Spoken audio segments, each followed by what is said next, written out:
अस्सलाम वालेकुम friends, welcome करता हूं आपको आज की इस इंटरेस्टिंग वीडियो में। आज की इस वीडियो में मैं आपको बताने वाला हूं कि आप किस तरह से अपने बैंक अकाउंट को गूगल एडसेंस के साथ लिंक कर सकते हैं। आपको पता है कि गूगल एडसेंस पहले पेमेंट वेस्टर्न यूनियन के साथ के ज़रिए देता था, लेकिन अब उन्होंने वेस्टर्न यूनियन का ऑप्शन ख़त्म कर दिया है मुकम्मल तौर पर, और अब सिर्फ बैंक के ज़रिए ही वो पेमेंट देते हैं। तो इसके लिए बैंक अकाउंट लिंक करना पड़ता है। तो इसको बैंक अकाउंट को लिंक करने का तरीका वो मोबाइल में मैं आपको बताने वाला हूँ, किस तरह से मोबाइल में बैंक अकाउंट को गूगल एडसेंस के साथ लिंक कर सकते हैं। तो वीडियो शुरू करने से पहले मेरी आपसे छोटी सी रिक्वेस्ट है, अगर आपने अभी तक हमारा चैनल सब्सक्राइब नहीं किया तो हमारे चैनल को सब्सक्राइब करें, साथ ही बेल आइकन को प्रेस करें। तो हम चलते हैं अपनी वीडियो की तरह।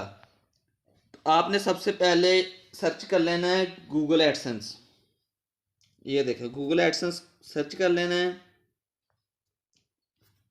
ये फर्स्ट वाली आपने ओपन कर लेनी है, इस पर क्लिक करना है। फर्स्ट वेबसाइट पर यहाँ पर आपने 3 डॉट पर क्लिक करना है, साइन इन पर क्लिक कर देना है। जैसे आपने साइन इन पर क्लिक किया तो आपके सामने इस तरह का इंटरफेस ओपन होगा। तो आपने सबसे पहले 3 डॉट पर ऊपर क्लिक करना है। यहाँ पर आपने स्क्रॉल डाउन करके डेस्कटॉप साइट पर क्लिक कर देना है। जैसे डेस्कटॉप साइट पर क्लिक किया तो आपके सामने कुछ इस तरह का इंटरफेस शो होगा, जिसमें जैसे आपका लैपटॉप या कंप्यूटर में ओपन होता है, आपको यहाँ पर भी नोटिफिकेशन शो हो रहा होगा, your payment are currently on hold, action is required to release payment. आप यहाँ पर एक्शन पर क्लिक कर कर भी कर सकते हैं। आप अगर यहाँ पर आपको ऑप्शन ना शो, आपने 3 डॉट पर इधर क्लिक करना है। यहाँ पर आपने पेमेंट वाले सेक्शन पर चला जाना है। जैसे ही आप पेमेंट वाले सेक्शन पर जाएंगे तो आपके सामने कुछ इस तरह का इंटरफेस शो होगा।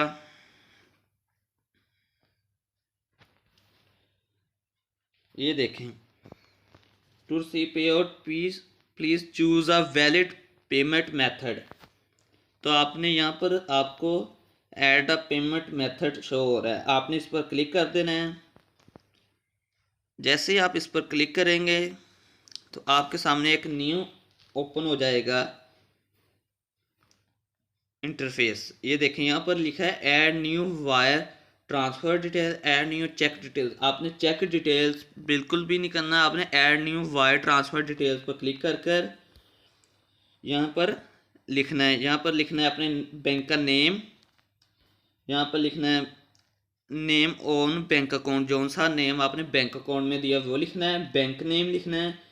यहाँ पर स्विफ्ट BIC लिखना है, ये आपको बैंक से मिलेगा। आपने बैंक में जाना है, वहाँ पर आपने जाकर कहना है स्विफ्ट कोड दे दे बैंक का, तो वो आपको स्विफ्ट कोड दे देंगे। वो अल्फ़ाबेट में होता है, वो आपने यहाँ पर ऐड करना है। यहाँ पर IBAN नंबर ऐड करना है, इंटरनेशनल बैंक अकाउंट नंबर। यहाँ पर फिर रीटाइप IBAN नंबर आपने करना है। उसके अलावा उसके बाद आपने सेव कर देना है इस पर क्लिक करके। तो मैं इस पर कर देता हूँ, क्योंकि मैं आपको शो नहीं करूँगा, ये पर्सनल चीज़ें होती हैं, प्राइवेसी की वजह से होता है। मैं इसको वीडियो को पॉज करके तो ये सब कुछ लगाकर ओके कर कर सबमिट कर कर आपको दिखाता हूँ फिर।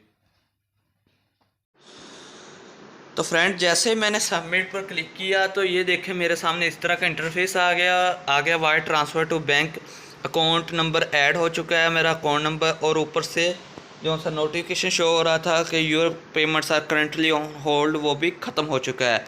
तो हम चलते हैं बैक। तो बैक जाकर दिखा देता हूँ कि ऑप्शन आपको वहाँ भी शो नहीं हो रहा। तो ये देखिए यहाँ पर भी जो सा ऑप्शन था वो शो नहीं हो रहा है। तो दोस्तों, ये बहुत ही इजी तरीका है, आपने कैसे इसको करना है वो मैंने बता दिया है। अब होम पेज पर भी जाकर दिखा देता हूँ कि वहाँ पर भी ऑप्शन शो नहीं हो रहा, कोई भी नोटिफिकेशन। और मुझे गूगल एडसेंस की तरफ से ईमेल भी रिसीव हो चुकी है कि आपका पेमेंट का तरीका अपडेट हो चुका है और इसको एक्सेप्ट कर लिया गया है। तो दोस्तों, ये थी मेरी आज की वीडियो। उम्मीद है आपको हमारी वीडियो पसंद आई होगी। पसंद आई है तो शेयर और लाइक करना मत भूलें। कोई सवाल हो तो कमेंट में ज़रूर पूछिएगा। मिलते हैं नेक्स्ट वीडियो में, तब तक के लिए अल्लाह हाफ़िज़, शुक्रिया।